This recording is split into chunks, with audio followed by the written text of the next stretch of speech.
तो कहे चुनली सानिया बाबा दुल्हा पाकिस्तानी।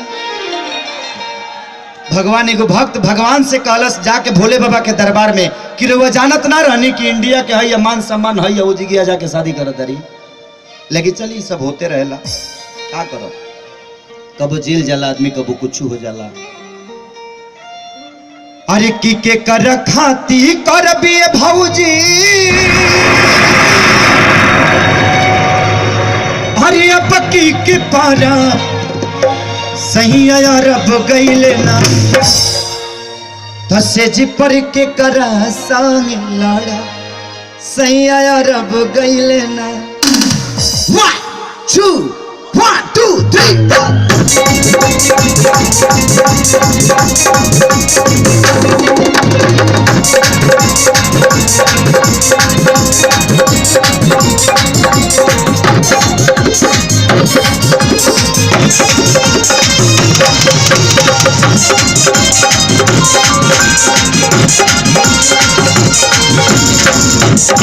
खाती कर भी भौजी बक्की के पार सही आया रब गईले ना।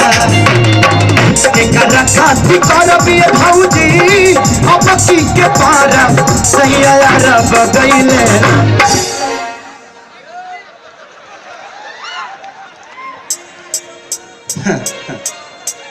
संगीत ऐसा चीज ही है जे जब बजता है तो बड़ा मजा आता है ना।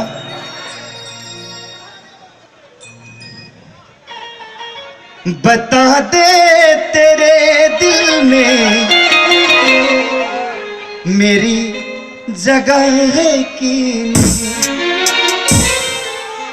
तसही आया रब गईले तसे जी पर के करा सांगे लाड़ा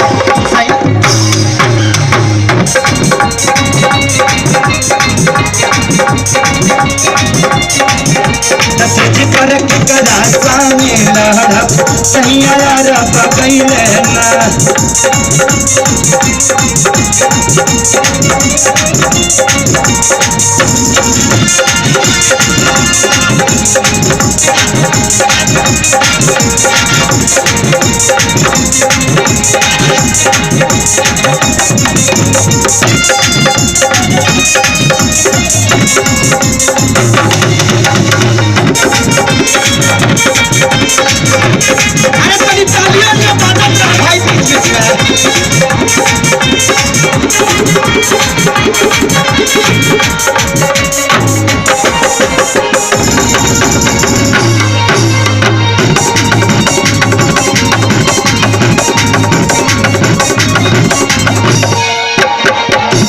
देखिए आप लोग नाचिएगा लेकिन उस कुर्सी को अपने घर की कुर्सी समझ के नाचिएगा।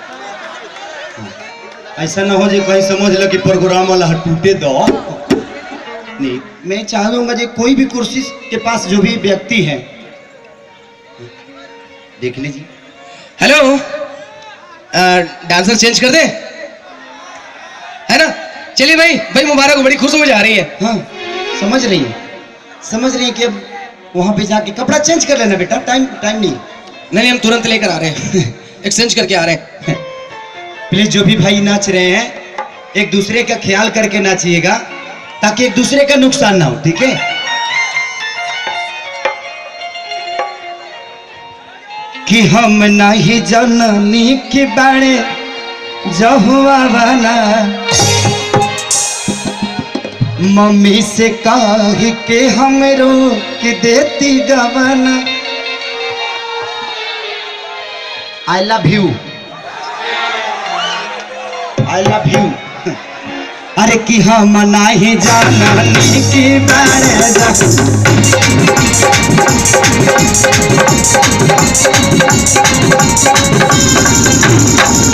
मम्मी से कह के हम रोक देती गवाना।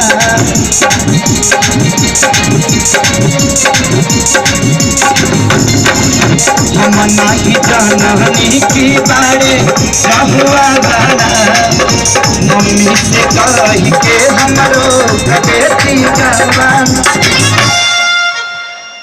जी एगो लड़का नाचता है, करो मरो मात्र 15 बरस कहेंगे। दिल थाम के बैठिएगा, आपके बीच ई कौन नाचना है रे? बिहार तो जाए बड़े भांगड़ा करे कि हमर मन बिगड़ीता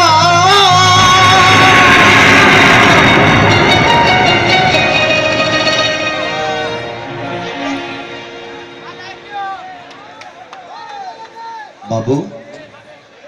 अच्छा इन लोगों का परिचय ले लें थोड़ा सा भाई, घबराइए। क्या नाम है आपका? रवीना। कभी ना, कभी ना कौन नाम है जी? ओह रवीना, सौरा। आपका नाम? प्रिया। पिया, पिया नाम है। ओके अच्छा नाम है।